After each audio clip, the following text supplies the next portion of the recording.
no, you know what? We're not gonna do this. Shark Tale doesn't deserve a badass intro. And I don't feel like going through the movie and finding scenes for a badass intro.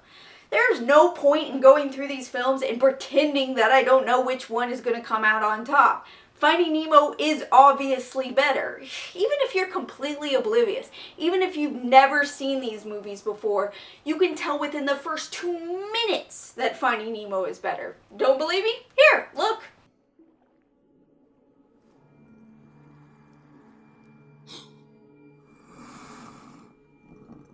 Coral, get inside the house, Coral. No, Coral, don't. They'll be fine. Just get inside, you, right now.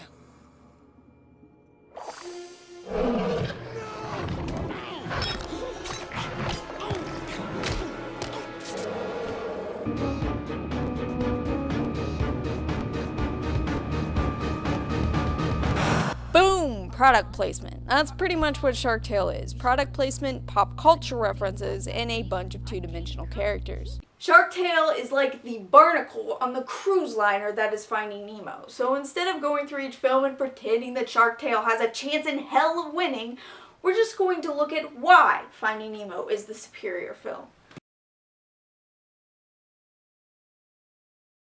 So why are Finding Nemo's characters better than Shark Tale's?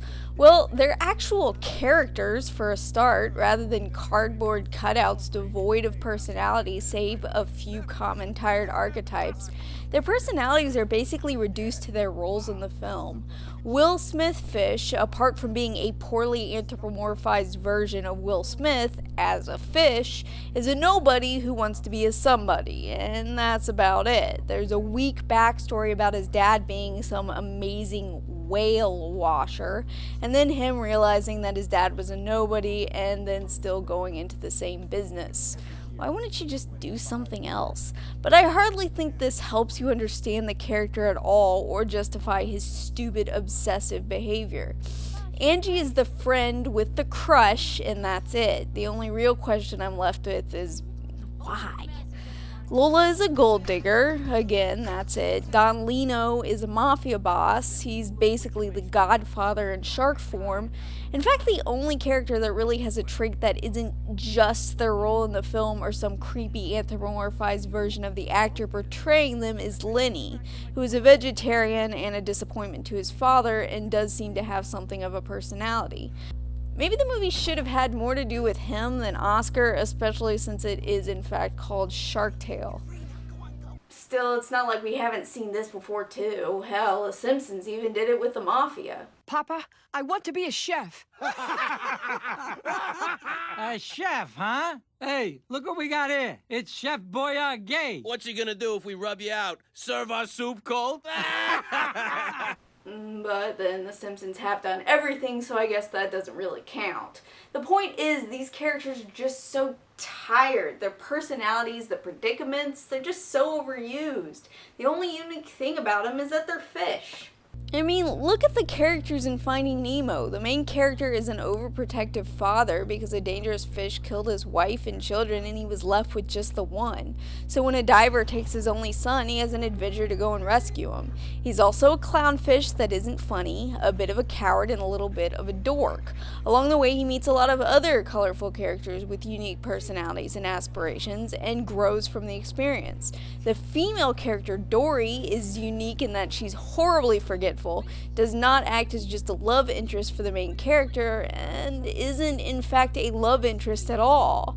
Whereas Marlin is uptight, she's relatively carefree, which both helps and hinders the main character.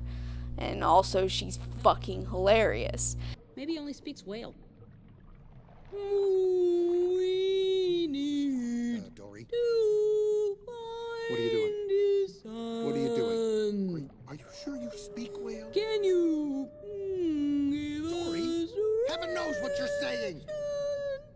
See, he's swimming away. come back? He's not coming back. You offended him. Maybe a different dialect. Dory.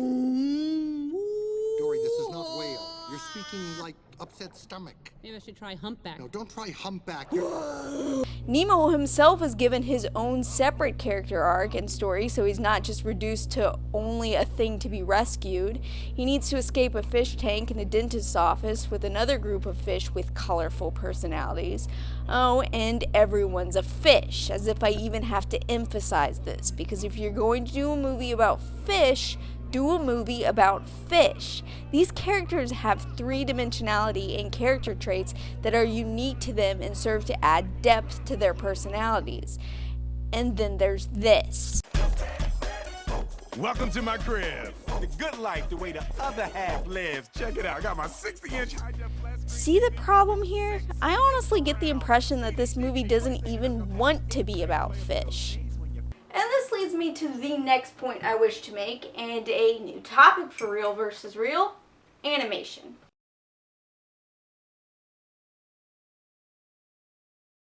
First of all, speaking from a technical standpoint, the animation in both movies is quite good. There are even some impressively animated moments in Shark Tale, like the sunken Titanic. But in this case, I have more of a beef with the character design. What is with the character design in this movie? They have hands and weird people faces, and they sit on chairs. And are we supposed to find Lola attractive? Because that's weird. Why do we need sexy fish? I guess this might seem like a nitpick, but I don't know. I don't see why we need the fish in our movie to sit on benches or have a big screen TV. I mean, it's not like this hasn't been done before, having animals live in their own mini houses and stuff, but in most films, some effort is put into making them look like animals rather than creepy subhuman things. And even if they might have like a tiny violin or something, they aren't surrounded with things like gup. What? Like Guppy? That's a terrible pun. This is just a city of creepy humanoid fish. Well, maybe there's a chemical leak somewhere. I don't know. Now, I'm not saying that the animation style has to be exactly like Finding Nemo, but the animation and character design should actually enhance the film, make it better. It shouldn't distract from it. Like, I shouldn't be watching a movie and be thinking, holy shit, that's creepy. Ew, it's looking at me. Or alternatively, I should not be in a situation where I'm wondering if I'm supposed to be attracted to a fish.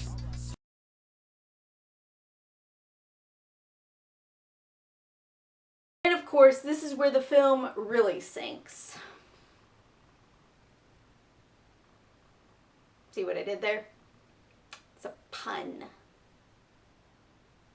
Well, if you didn't find that funny, then I've got news for you. This film is not to your humor. Unique is a word I use a lot when I talk about Pixar, because they are unique. It's not that a story about letting your son grow up, moving on, learning to let go, and overcoming your fears hasn't been done. It just hasn't been done like this. Finding Nemo doesn't use gimmicks to make you laugh. Its humor derives from its characters and environments. It uses the fact that they're fish to its full advantage and finds humor in the situations that the characters are put in. Apart from that, it's genuine and well executed. There are basically two types of humor in Shark Tale. One is pop culture references, some of them not even current pop culture references. James Cameron's Titanic? Really? I mean, I get that they're in the Titanic, but why? And the other type of humor basically amounts to, ha! They're doing stuff that we do, but they're fish. That's crazy. As for the plot, well, it's basically a mixture of The Godfather, every story you've seen about someone rising to the top only to forget where they came from, every story you've seen where a son is a disappointment to his father, and Dragonheart. Seriously, am I the only one who was totally reminded of that movie? In the end, Oscar's lies are of course found out, and after he realizes the girl who gave him her grandmother's pearl to pay back his debt to the mob, money he promptly bets, by the way. What an asshole. After he realizes that she is probably better than the chick who is obviously and unabashedly just along for the ride, and after we get a climax where the main character basically uses a car wash to defeat the mob, everyone lives happily ever after, and the Don finally accepts his son for being gay. What? Watch this clip and tell me that that's not the joke they're making. What is your problem? So your son likes kelp. So his best friend's a fish. So he likes to dress like a dolphin. So what? It's not funny, it's not clever, and it's emotionally dead. I guess that's what happens when you make a fish movie because Pixar made a fish movie.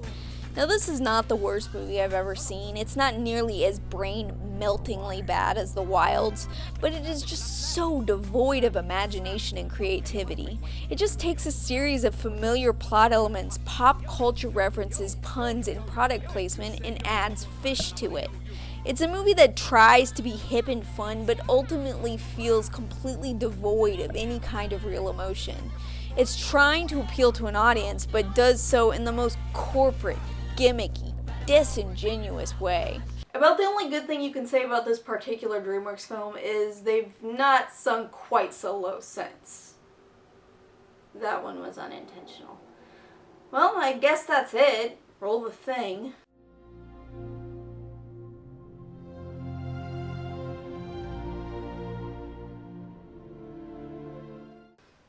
Yay! I'm the Animated Heroine.